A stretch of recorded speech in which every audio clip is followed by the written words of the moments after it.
काय सांगू आता संतांचे उपकार, माझा निरंतर जागविती.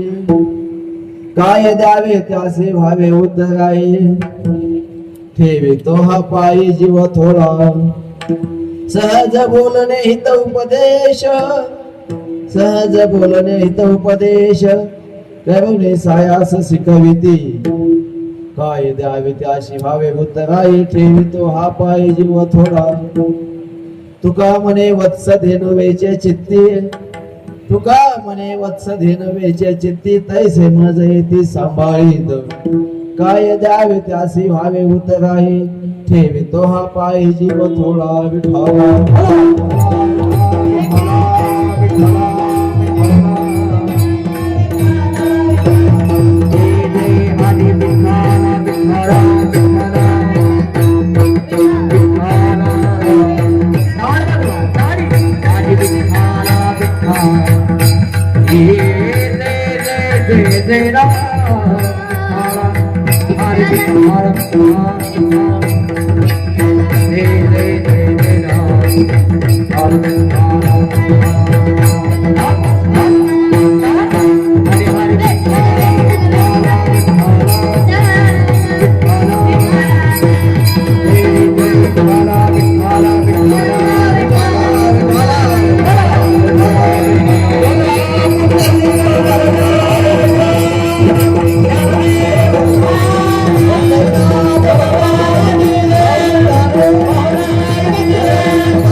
काय सांगू आता संताचे उपकार मज निरंतर जागविती वक्रतुंड महाकाय सूर्यकोटी समप्रभम निर्विघ्नं कुरु मे देव सर्व कार्येषु सर्वदा नदी गौतमीच्या तटी जन्म झाला दे ब्रह्म वेदांत तपे पूर्ण केला दिली भेट देवे आले पंढरीला नमस्कार माझा सद्गुरु ज्ञानेश्वराला कापुरी पुण्य भूमी पवित्र तेथे नांदतो ज्ञान राजा सुपात्र तया कविता महापुण्य राशी नमस्कार माझा सद्गुरु ज्ञानेश्वराशी स्वय भानदो भानवारा दिला दयाचे कुळदीप तो दिव्य झाला हरे भक्तीला गोडी तारे समजता नमस्कार माझा सद्गुरु एकनाथा मायोग विटे तटे भीमरथ्यम मंडलिकाय रातुम समागत्य तिष्ठम तमानंद गंधम परब्रह्मलिंगम भजे पांडुरंगम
तुकोबाराय यांचा 4 चरणाचा अभंग संतपाक प्रकरणातील या कीर्तन रूपी सेवेसाठी निवडलेला आहे. जगद्गुरु तुकोबाराय या अभंगातून संताविषयी कृतज्ञता व्यक्त करतात, अर्थात संतांचे उपकार सांगतात. जगद्गुरु तुकोबाराय म्हणतात, काय सांगू आता संतांचे उपकार मज निरंतर जागविती. संतांनी संतांचं वर्णन करावं. संतांनी जे या भूतलावरती उपकार केले ते या जगामध्ये कुणीच केलेले नाही. मग जगद्गुरु तुकोबारायला दुसऱ्या संतांनी प्रश्न विचारला, का हो तुकोबाराय तुम्ही सांगता संतांचेच का उपकार? तर संतांचे उपकार हे निरंतर आहेत, मज निरंतर जागवित. अनेक जण उपकार करतात, परंतु अनेक जणांनी केलेले उपकार वाणीने सांगताही येतात, मांडताही येतात आणि बोलताही येतात. परंतु संतांनी जे उपकार केलेले आहेत हे वाणीने सांगताही येत नाहीत, मांडताही येत नाहीत आणि बोलताही येत नाही. का तर संतांचे उपकार असे आहेत, जन्मोजन्मी आम्ही बहु पुण्य केले तेव्हा या विठ्ठले कृपा केली. संत सामान्य माणसावरही उपकार करतात. संत कुठे उपकार करत नाहीत असं संताचं ठिकाण नाही. कारण संत हे उपकारासाठी जन्माला आलेले असतात.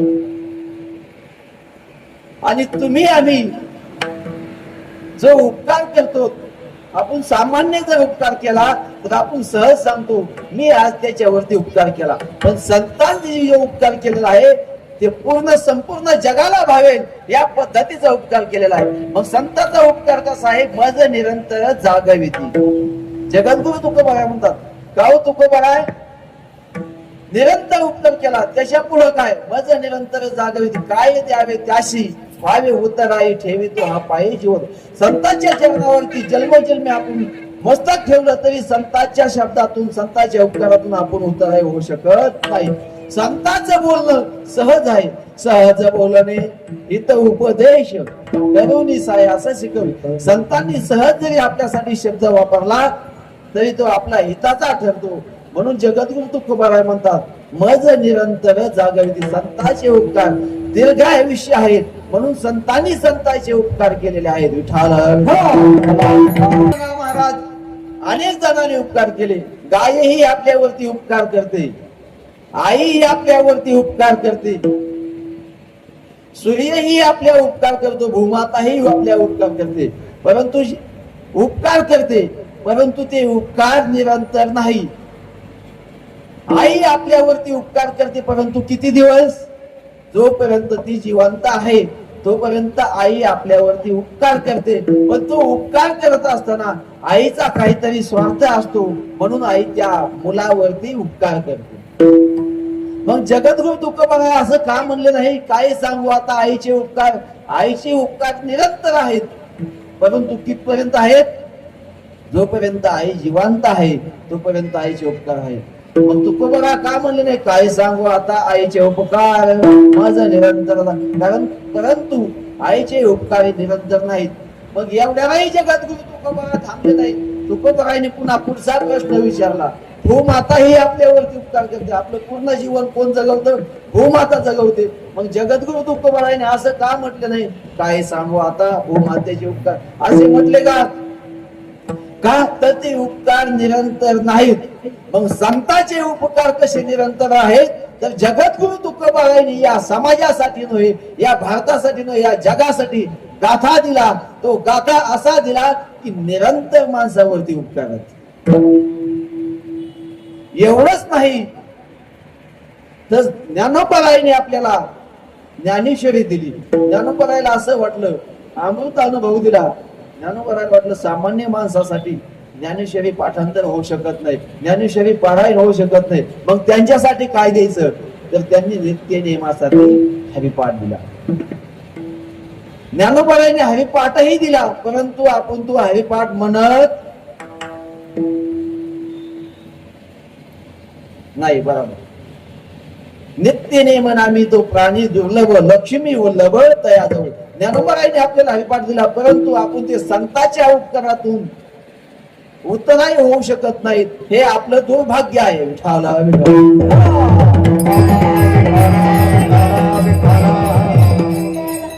संतांनी एवढाच उपकार नाही केला, निरंतर रेड्यामुखी वेद बोलविला, गर्भ दुजांचा हरविला, रेड्याच्या मुखातून वेद बोलवला, त्याला म्हणतात संत. म्हणून संतांनी संतांचं वर्णन केलेलं आहे. संतांचे उपकार एवढे आहेत की आपण ते शब्दातही वर्णन करू शकत नाही. गाय ही आपल्यावरती उपकार करते, परंतु गायनी जो उपकार केलेला आहे तो निरंतर नाही. गायने आपल्याला एक 8 महिने असेल, 4 महिने असेल, 12 महिने असेल दूध दिलं. एवढंच नाही तर लहानपणी जर एखाद्याची आई गेली तर त्या गायने त्या मुलाला लहानाचं मोठं केलं, एवढा उपकार गायने केला. परंतु संतांनी गायचा उपकार सांगितला का? संत का असे म्हटले नाही? काय सांगू आता गायीचे उपकार का म्हणत नाहीत? तर संतांनी एवढे उपकार आपल्यावरती केले की ते सांगताही येत नाहीत, मांडताही येत नाहीत आणि बोलताही येत नाहीत.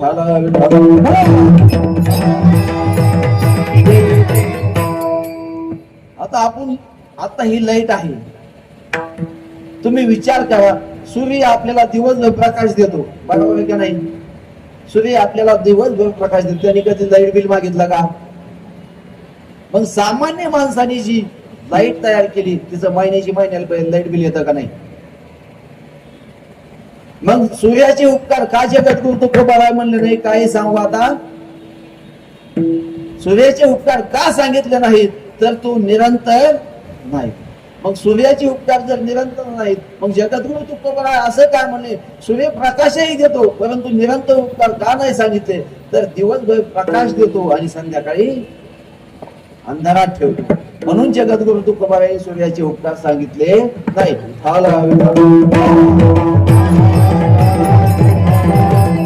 एवढंच नाही तर संतांचे किती उपकार आहेत हे ध्यानात ठेवा.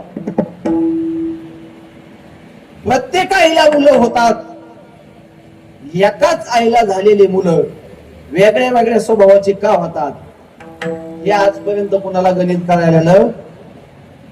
एकाच आईला झालेली मुलं एका वेगळ्या वेगळ्या स्वभावाची येतात. हे कुठलाही शास्त्रज्ञाचा उत्तर देऊ शकत नाही. माझ्या माऊली ज्ञानोबारायांनी आणि तुकोबारायांनी याचं उत्तर सांगितलं. इथे पूर्ण वेगळ्या वेगळ्या आईची मुलं आहेत, परंतु एकाच आईसारखं राहतील. हे संतांची ताकद आहे.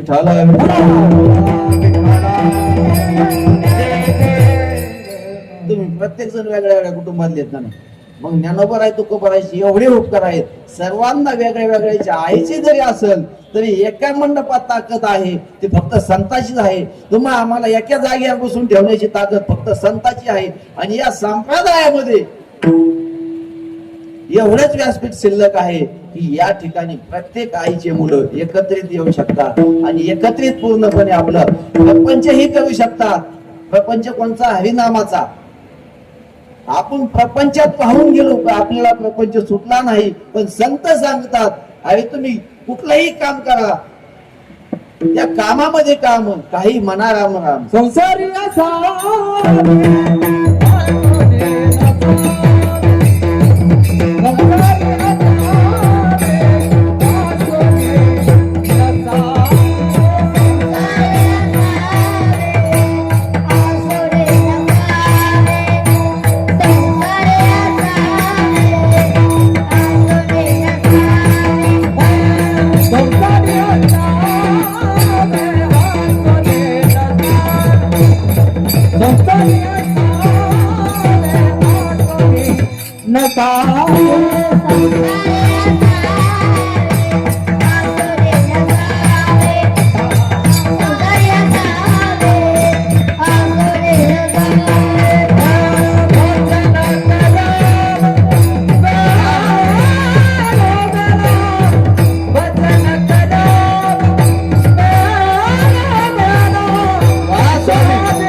संत फक्त भजन करायला सांगतात.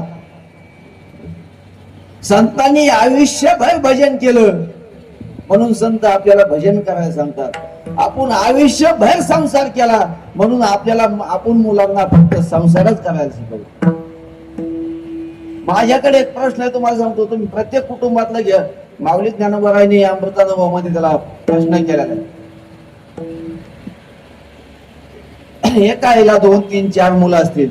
त्या मुलामध्ये सर्वात हुशार जर मुलगा असेल तर सर्वात जो लहान मुलगा झालेला असतो तो 100% आईचा हुशार मुलगा असतो.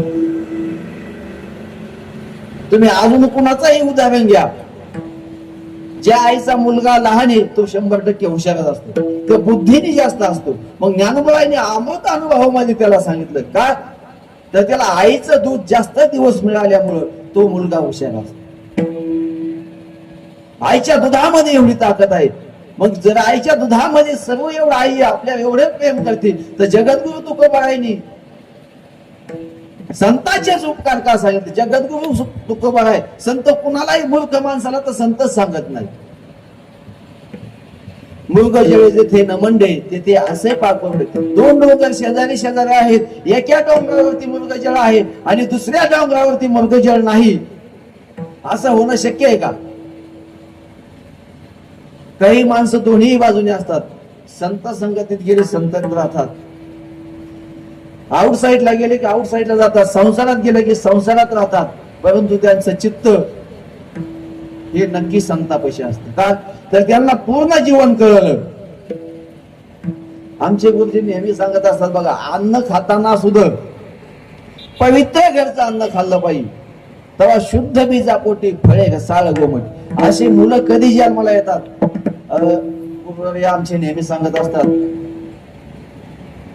लहानपणी ते मधुकरी मागायला जायचे आणि एक गावामध्ये खूप श्रीमंत सावकार माणूस होता, पाटील होता. आता पहिली पाटीलकी झाली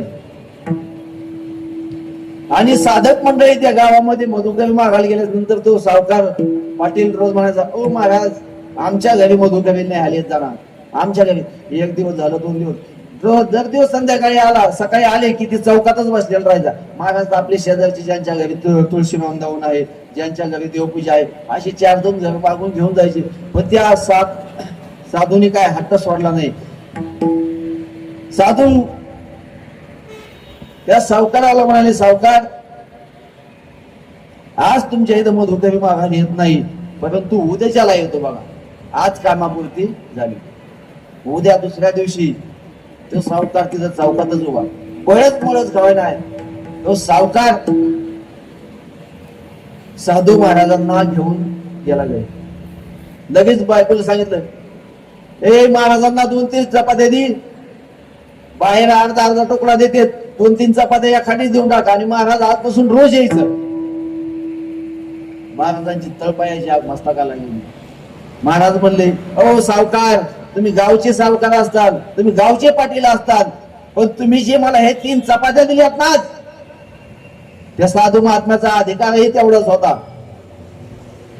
त्या साधूने अशा चपात्या धरल्या आणि जशा पिळल्या तसं त्या चपातीच्या बाहेरून रक्त आलं. आणि त्या सावकाराला सांगितलं, सावकार, तुम्ही आजपर्यंत मला एवढ्या वेळा बोलवलं, मी तुमच्या घरी नाही आलं, त्याचं कारण एकच आहे, तुम्ही जे आजपर्यंत जे कमवलं ना ते पूर्ण कष्ट करावे खामातलं आहे, आणि हे तुमचं अन्न खाऊन आम्ही शुद्ध कसं काय होणार? त्याच ठिकाणी त्या सावकाराला संत वचनात जावं लागलं आणि त्या दिवसापासून तो साधूच्या संगतीत राहून संत रूपी. एवढी या संताची ताकद आहे. एवढेच उदाहरण नाहीत. आणि एक वेश्या व्यवसाय करणारी स्त्रीच्या मुलीचा उद्धार होऊ शकतो, तर संतांच्या संगतीत राहिल्यावर तुमच्या आमचा का होऊ शकत नाही? भजन करायला जावे.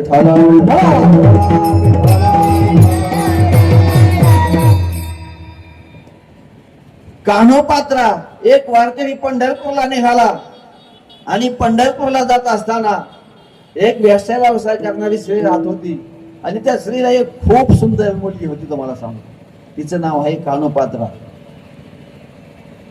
त्या वारकऱ्याला कळलं तिथं खूप एक सुंदर मुलगी राहती, व्यवसाय व्यवसाय करणारी स्त्री आहे, तिची मुलगी आहे. तिच्यापाशी तो साधू गेला, ती महाराज गेले आणि तिला सांगितलं, अगे तू किती दिसायला सुंदर आहेस, तुझ्यापेक्षा माझा पांडुरंग परमात्मा किती सुंदर आहे, तू एकदा चल पंढरपूरला. ती मुलगी म्हणाली, अरे ते धोतर घेऊन आलंय, घालून आले, याच्या हातात टाळ आहे, चिपळे आहेत, गळ्यात विणाव अडकलेला आहे आणि हा खुशालपणा म्हणतो पंढरपूरला, तर माझ्यापेक्षा ते पांडुरंग सुंदर दिसायला आहे. तिला आता सौंदर्याचा अहंकार झालेला होता ना. कान्होपात्र्याला सौंदर्याचा अहंकार फक्त तरुणपणाचे असतो. माणसाचं जसं जसं वय वाढत होत, आता हे लेख बघावर किती गोंडाल दिसते का नाही? आणि हेच तुमच्या एवढ्या झाल्या. सौंदर्याचा अहंकार जास्त दिवस कधीच नसतो, कलेचाही अहंकार कधीच नसतो, सर्वात गायनाचाही अहंकार कितीही माणसाला आलं तरी अहंकार माणसाच्या जीवनात नसून हे पखवाज ही कला एवढी सहजासहजी सोपी नाही. तुम्हाला आज ते मुलं वाजवताना दिसतात, परंतु त्यांच्या मागचे कष्ट तुम्हाला दिसत मला आनंद वाटतो. असे माझं पहिल्यापासून जीवनच असं आहे, तुम्हाला सांगतो. मला बाकीचे कुठाने पैसा पाणी हे करण्यापेक्षा हे मुलं वाजवताना, यांना घडवताना, मला जवळपास 20-22-23 वर्ष झाले मी संप्रदायामध्ये. सर्व नरवडेवाडीकर सर्व मंडळीला माहिती आहे. मला पहिल्यापासून एकच छंद आहे, हे मुलं तयार झाले पाहिजे. तर ही काळाची गरज आहे. आज एवढे सुंदर मुलं वाजवतात. आता हा माझे विद्यार्थी 5-6 वर्ष आपल्या क्लास सोडून दिली, परंतु खूप गोड आवाजलं. चक्रधार सोलवादन चांगल्या पद्धतीने. आता मुलं असे असतात, गुरुजी जर समोर असेल तर ते थोडं दबकतच असतात. का तर त्यांना पहिली भीती घातलेली असते, परंतु इथं प्रेमाने येतात.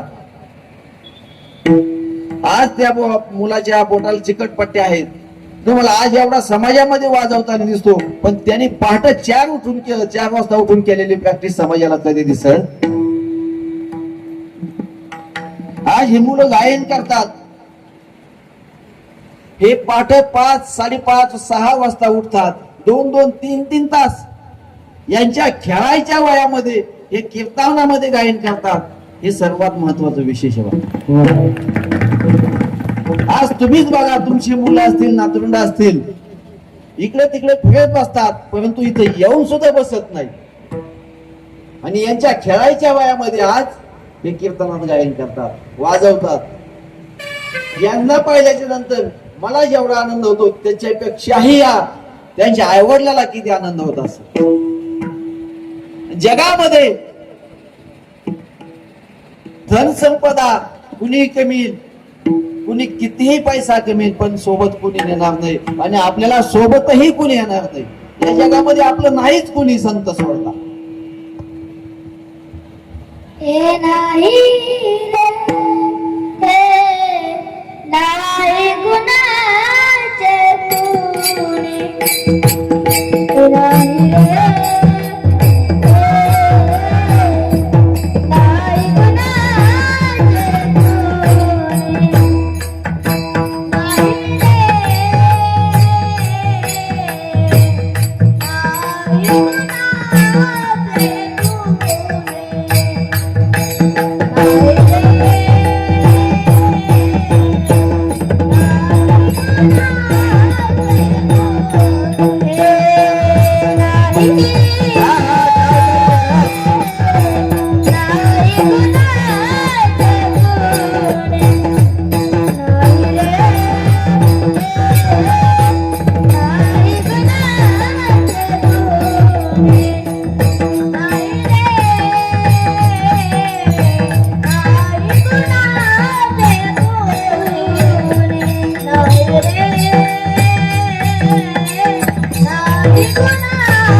मुलांसाठी एकदा जोरदार. या जीवनामध्ये संत सोडता आपलं कुणीही नाही. नाही रे नाही कुणाचे कुणी, आणतील जाशील प्राण्या ऐकल्या माझे माझे. आपण येतानाही एकटे झालो आणि जातानाही एकटे जाणार आहेत. मग संत सांगतात, संत मूर्ख माणसाला कधीही उपदेश ना देत नाहीत. एका डोंगरावरती मृगजळ आहे आणि दुसऱ्या डोंगरावरती मृगजळ नाही, असं होणं शक्य नाही. का तर ज्या डोंगरावरती मृगजळ आहे तो ओला आणि ज्या डोंगरावरती मूर्खचरण आहे तो डोंगर कोरडा, असं होणं शक्य आहे का? संत आपल्याला दिसत जरी नसल तरी त्या संताची थोडक्यात उपमा सांगायची म्हणजे, संत जर तुम्हाला पाहायचे असतील, संत देव आपल्याला दिसत नसेल परंतु तो साक्षात स्वरूपाने आहे का, तर तुम्हाला एक सोपं उदाहरण देतो. तुम्हाला जर ऊसातली गोडी पाहिजे असेल तर काय पाहावं लागेल? त्याला खाऊन पाहावं लागेल.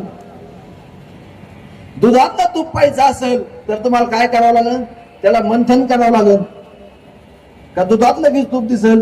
लाकडातला अग्नी पाहिजे असेल तर तुम्हाला त्याला घर्षण करावं लागेल, त्यावेळेसच कळलं ना. मग तसं संतांच्या संगतीत जाऊन आत्मज्ञानाने परीक्षण करावं लागेल, त्यावेळेस आपल्याला संत कळतील.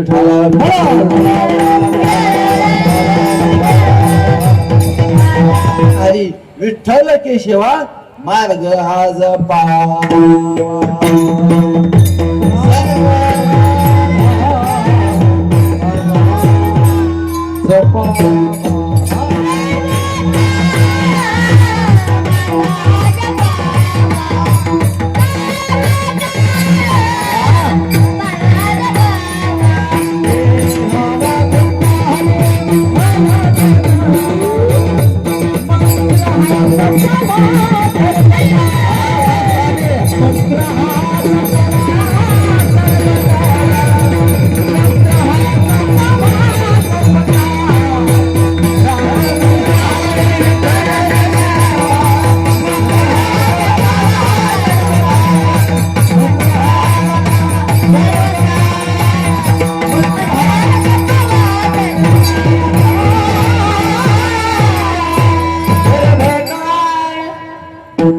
जगद्गुरु तुकोबारायांनी रामकृष्ण हरी विठ्ठल केशवा मंत्र हा जपावा सर्व काळ, याच्या पुढेही थोडस कडवट उदाहरण दिलं.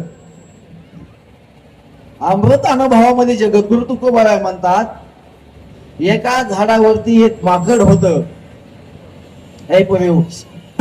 झाडावरती एक चिमणी राहत होती. त्या चिमणीला कळलं पुढे उन्हाळा आहे, पावसाळा आहे, हिवाळा आहे, आपण स्वतःच घरट राहण्याकरता केलं पाहिजे. पण त्या झाडावरती एक माकड होत. ते नुसतं ह्या झाडावरून त्या झाडावर, त्या झाडावरून ह्या झाडावर नुसतं वामट्या मागे फिरलं बघा. मग मोठा पाऊस झाला आणि त्या पावसामध्ये ते माकड कुडकडत बसलं आणि त्या चिमणीने त्या माकडाला उपदेश केला, अरे हात है पाव है, हात है पाव है, अग्नि जैसी काया, इतने दिन हो गए तुम्ही घरटे क्यों नाही बनवाया. त्या चिमणीने त्या माकडाला उपदेश केला. ते माकड खाली आलं आणि खानदेशी त्या चिमणीच्या तोंडात मारली. त्या नाका तोंडातून रक्त आलं. आता त्या चिमणीने उपदेश केला होता पण कुणाला? मग जगद्गुरु तुकोबाराय सांगतात, असे माकडाच्या जातीचे, माकडाच्या लायकीचे जे लोक आहेत त्यांना संत कसे आहेत हे सांगण्याच्या भानगडीत पडू. संतांनी संताला उपदेश काय केला, कशामुळे केला, संताचेच उपकार का सांगितले अभंगाच्या प्रथम चरणात. काय सांगू आता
काय सांगू आता संतांचे उपकार.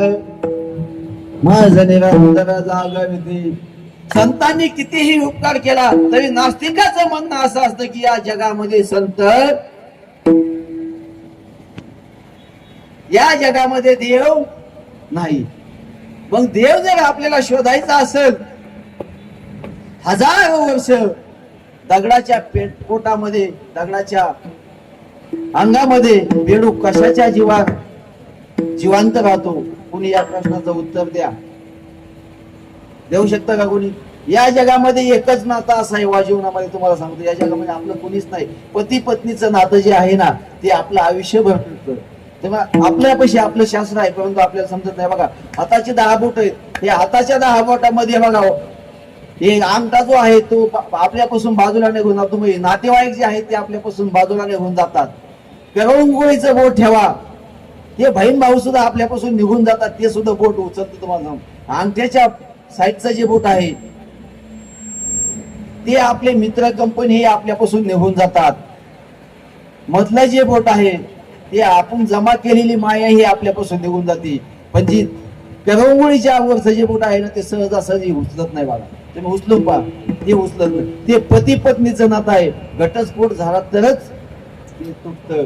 मग देवानी संतांनी जे आपल्याला उपकार केलेला आहे, फक्त पती पत्नीच्या नात्यापुरता उपकार केलेला आहे. याच्या पलीकडे संतांनी संसार करायला सांगितला नाही. आता घटस्फोट होऊन जर आपलं ते बोट उठत असं उचललं, माहिती घटस्फोट होऊन उचलतं ना, सहजासहजी तसं उचलं.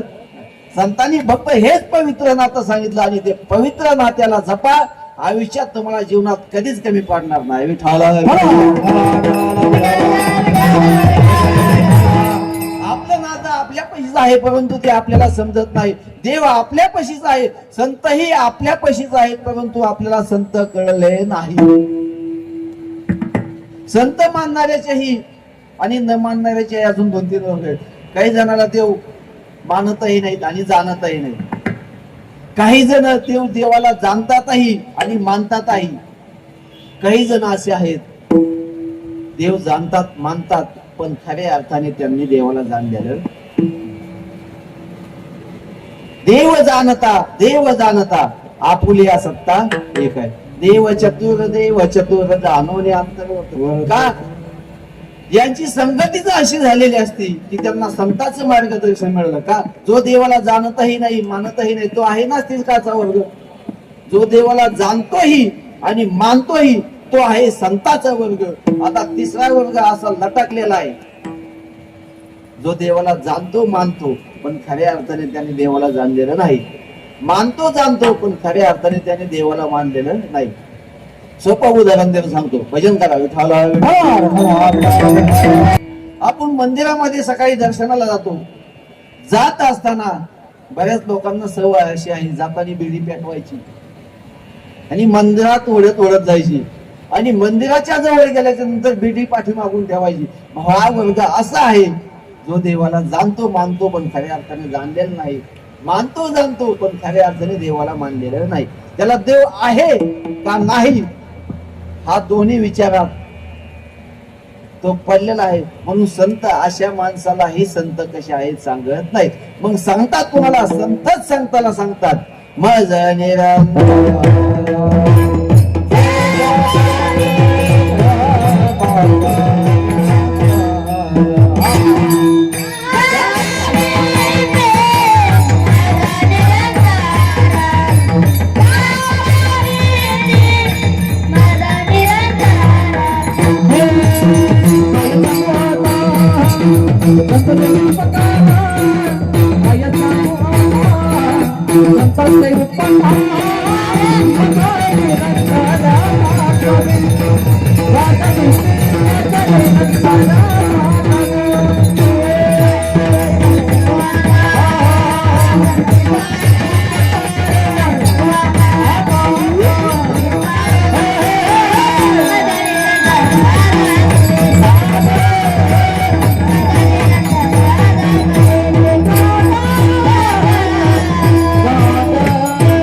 संत काय उपकार करतात?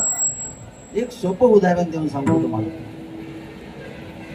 आता हे मुलं 3-3 वर्ष झाले माझ्याकडे, हे मुलगा 1.5 वर्ष झाले माझ्याकडे. आता या मुलाची परिस्थिती तुम्हाला बऱ्यापैकी सर्वांना माहिती. हे मुलगा 1.5 वर्ष झाले, एवढी परिस्थिती त्याची बिकट आहे, पण संताला सुद्धा कळलं की या मुलाला काहीतरी दिलं पाहिजे. म्हणून आज कुठलाही महाराज असू द्या आणि कितीही मोठा महाराज असू द्या, त्या महाराजाला हा गायनाची तोड देतो. हा हे सांगतात. संतांनी केलेला उपकार शब्दात सांगताच येत नाही, म्हणून संत उपकार करत असताना असे करतात की तुम्हा आम्हाला ते तुलत नाही. गोना दोष याच ना विचारे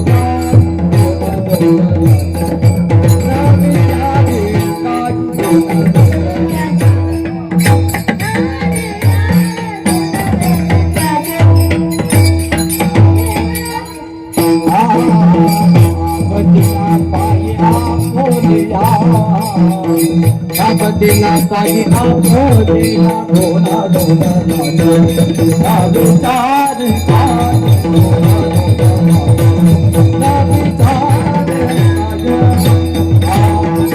बदला काही आंबोलिया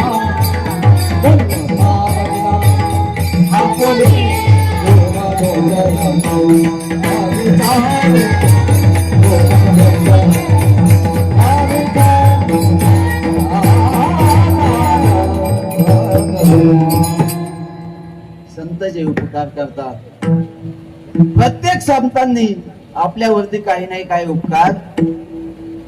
नाथ महाराजांनी आपल्याला भागवत दिलं. नाथ महाराजांना असं वाटलं की सामान्य माणसाला भागवत कळणार नाही, म्हणून त्यांनी गवळणी लिहिल्या. त्याच्याही पुढे त्यांना वाटलं या गवळणी जर काही लोकांना म्हणताच नाही आल्या तर मग त्यांनी भारुडं लिहिले आणि भारुडाच्या माध्यमातून पूर्ण समाजाला देवाचं नामचिंतन मिळून मग संतांनी एवढा सोपा उपाय आपल्याला सांगितला बघा. मग संतांनी आपल्यासाठी काय केलं पाहिजे आणि काय नाही केलं पाहिजे, प्रत्येक गोष्ट जर आपल्याला संतांनी सांगितली तर आपण जीवन जगत असताना काय अर्थ आहे सांगा. का ज्या माणसाचा संभ्रम निर्माण होतो तोच माणूस वाद घालू शकतो. यांनी अभंग मानला, त्याने मला म्हणू दिला नाही. त्यांनी पेटी वाजवली, मला पखवाज वाजवू दिला नाही. यांनी पखवाज वाजवला, मला पेटी वाजवू दिली. भजनी मंडळाचाही एवढा विरोध असतो तर ते भजन ते वंगळवाणी नरका जाणी चुकून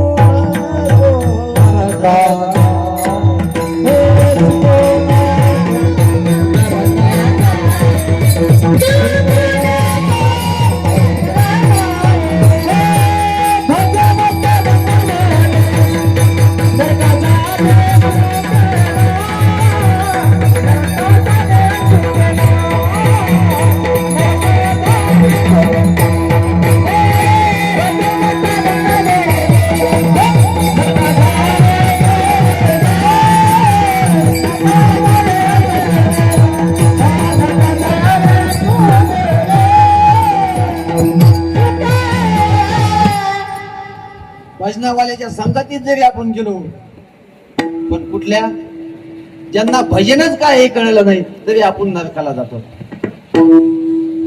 मग संतांच्या संगतीत तुम्ही देवावर विश्वास ठेवा. तुम्हाला सांगतो, एक मुंबईला नितू मांडके नावाचा डॉक्टर होऊन गेला. त्या नितू मांडकेला आयुष्यात कधी देवही मान्य नव्हता, धर्मही मान्य नव्हता आणि संतही मान्य. त्याचं फक्त त्याच्या कर्मावरती विश्वास होता बघा. त्याचं एवढं नाव मोठं झालं की जगामध्ये त्याची ख्याती पोहोचली. त्याच्याकडे खूप कोट्याधीश लोक यायला लागले, खूप पैसा काय लागत गेला आहे. बाळासाहेब ठाकरेंच्या हृदयाचं ज्याने ऑपरेशन केलं त्या माणसाचं नाव नितू मांडके. त्याला देवच मान्य नव्हता, पण नियती कुणाला चुकली नाही आणि कर्मही कुणाला चुकलं नाही. पहा, भारत सरकारने त्याला मोठा पुरस्कार द्यायचा ठरवलं आणि दिल्लीला जाण्यासाठी त्याला विमानाने दिल्लीला निघाला. महाराष्ट्र शासनाने नव्हे तर भारत सरकारने त्याला पुरस्कार घेण्यासाठी दिल्लीला बोलव. पण नियती कुणाला चुकत नाही, ध्यानात ठेवा. देव आणि संत मानले पाहिजेत, सत्ताचे उपकारही मानले पाहिजेत. सकाळी 10 वाजता त्याचा सत्कार ठेवला आणि संध्याकाळी तो विमानाने निघाला. तुम्हाला सांगतो, संध्याकाळी 11-12 वाजले. मोठ्याने गडगडाट पाऊस चालला, वारं कावदान सुटलं, पण आपत्कालीन ते विमान उतरावं लागलं. आपत्कालीन उतरल्यामुळं चौकशी कक्षाकडे गेला आणि तिथं विचारलं इथून पुढे दिल्लीला जायला किती वेळाने विमान आहे. त्यांनी सांगितलं याच्यानंतर 24 तासांनी इथून दिल्लीला जायला विमान आहे. त्याला असं वाटलं आता पण ते भारत सरकारचा पुरस्कार घेणार माणूस बुद्धिवानच असतो ना. त्यांनी असं डोकं लावलं, भाड्याची गाडी केली आणि ते दिल्लीच्या दिशेने, जसा जसा दिल्लीच्या दिशेने निघाला तशा अजून पाऊस, अजून वारा सुटला आणि 100 किलोमीटर रस्ता हुकला. जसा रस्ता हुकला आणि त्या रस्त्याने त्यांनी ड्रायव्हरला सांगितलं, ड्रायव्हरने त्या साहेबाला सांगितलं, साहेब आता आपलं काहीच खरं दिसत नाही. इकडं अरुंद पूल आहे, तिकडं काहीतरी समुद्र दिसतोय. आता आपलं जगणं सुद्धा मुश्किल होईल. कुठंतरी आपल्याला मुक्कामाची व्यवस्था. पहाटाचे 3-4 वाजले.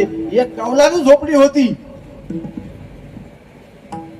कौलारू झोपडी होती आणि त्या झोपडीमध्ये एक विधवा स्त्री राहत होती, एक विधवा महिला राहत होती.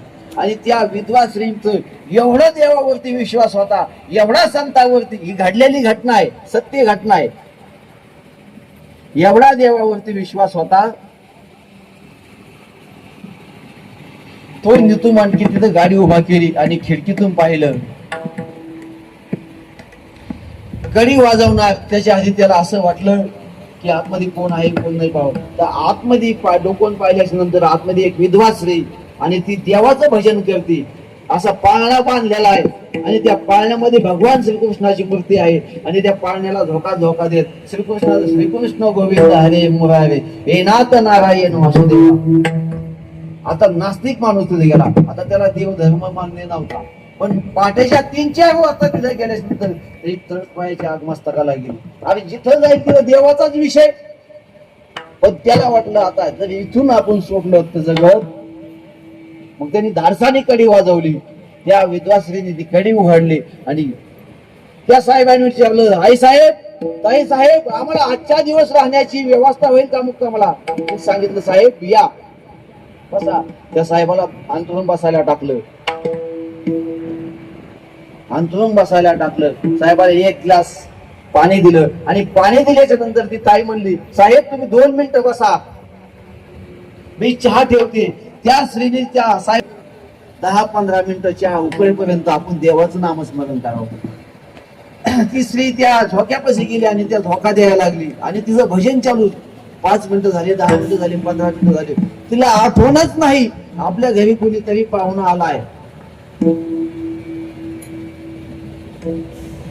तो चहा तोपर्यंत जळून गेला. तिचं भजन चालू, श्रीकृष्ण गोविंद हरे मुरारे हे नाथ नारायण वासुदेवा भजन चालू होतं.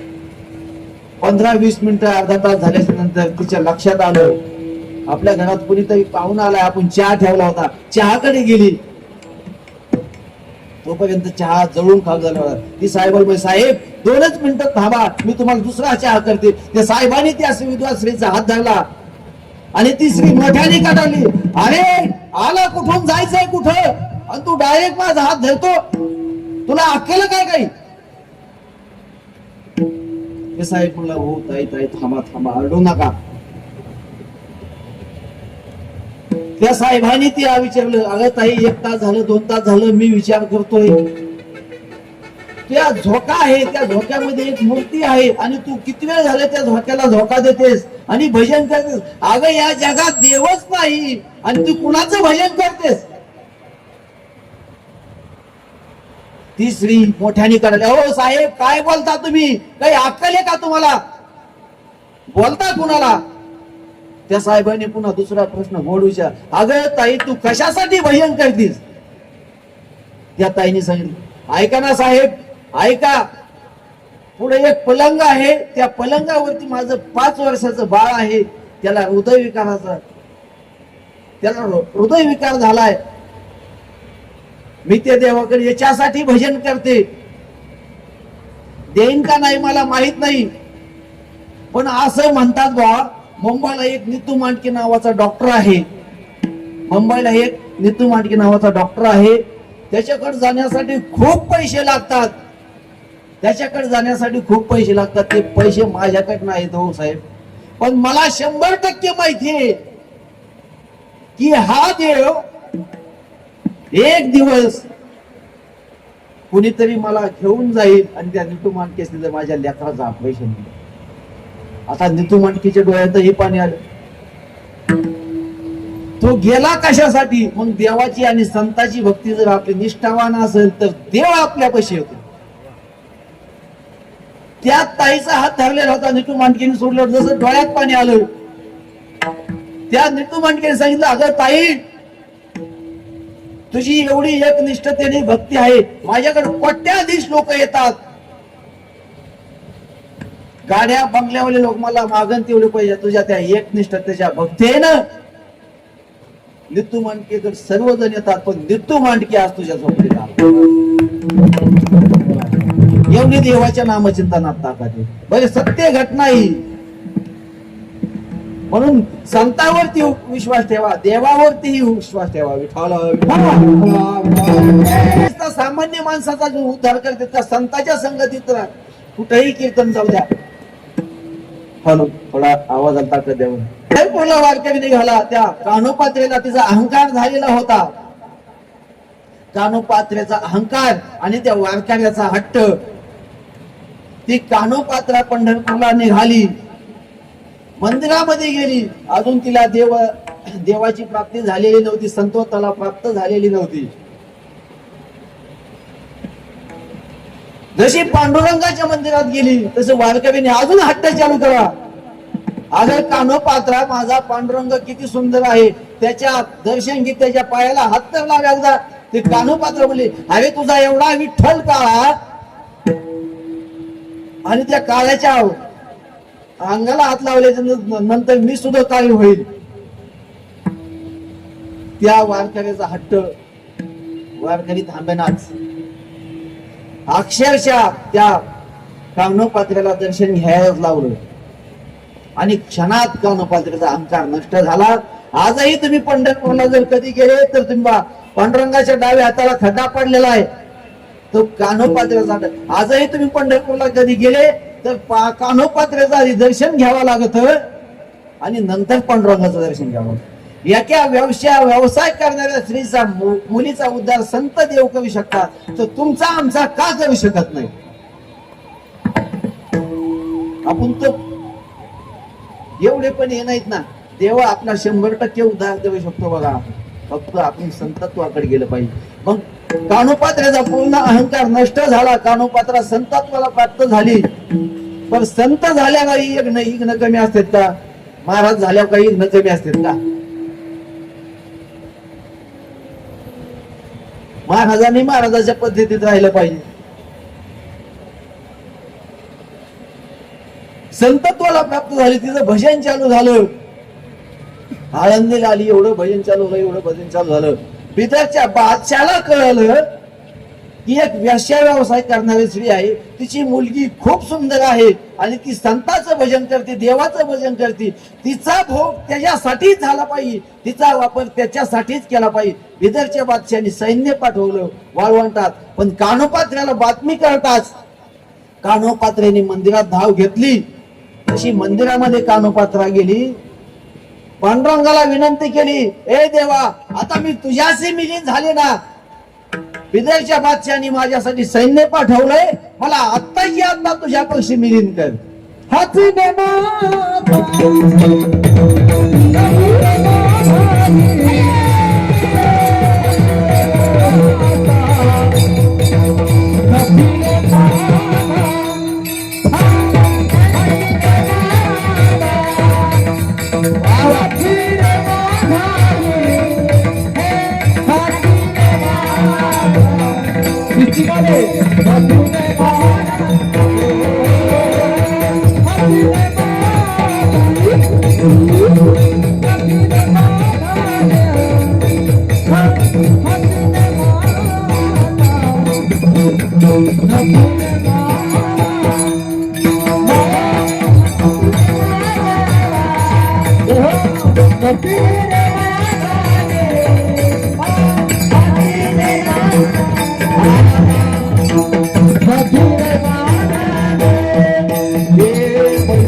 आपण जसं कर्म करू तसं आपल्याला नियम नक्की ठेवावे. क्षणात देवाला सांगितलं कानोपात्राने, आत्ताची आत्ता मला तुझ्या चरणाशी विनंती. कानोपात्रा मरण पावली आणि गावामध्ये बातमी कळाली, वेश्या व्यवसाय करणारी स्त्रीची मुलगी मंदिरामध्ये देह पावला आहे, तिला आत्ताची आत्ता चंद्रभागेमध्ये टाकून द्या. गावाने तिरस्कार केला, परंतु तिथं पंढरपूर मध्ये एक अनंत नावाचे ऋषी होते. त्या अनंत नावाच्या ऋषी त्या स्वप्नामध्ये देव गेले. हॅलो आम्ही थोडंच कमी. अनंत नावाच्या ऋषीमध्ये देव स्वप्नात गेले आणि देवाने सांगितलं, ए अनंता, आज जी मुलगी मरण पावलेली आहे ना, तिला माझ्या चरणाशी जागा द्या. ती संतत्वाला प्राप्त झालेली आहे. म्हणून देवाची आणि संताची एवढी ताकद आहे. मग आपल्याला जर संताचं देवाचं भजन करायचं असेल ना, सर्वांनी एकदा हात वर करा.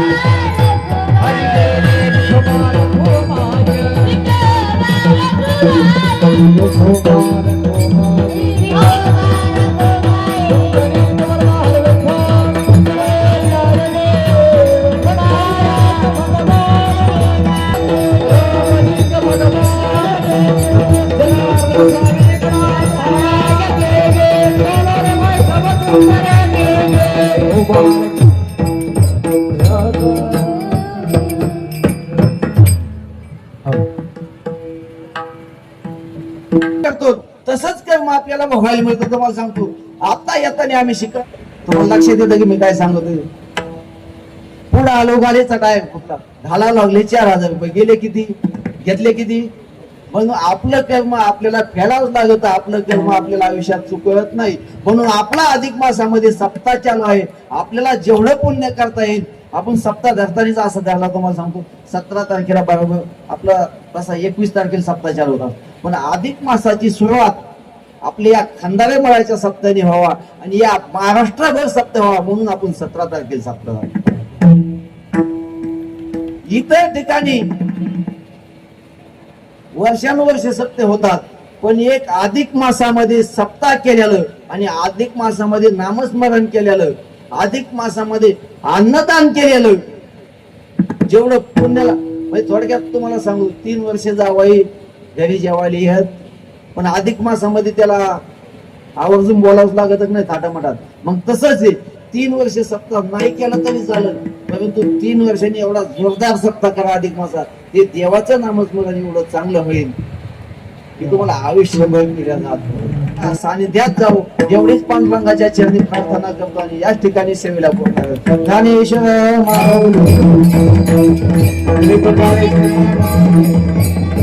Para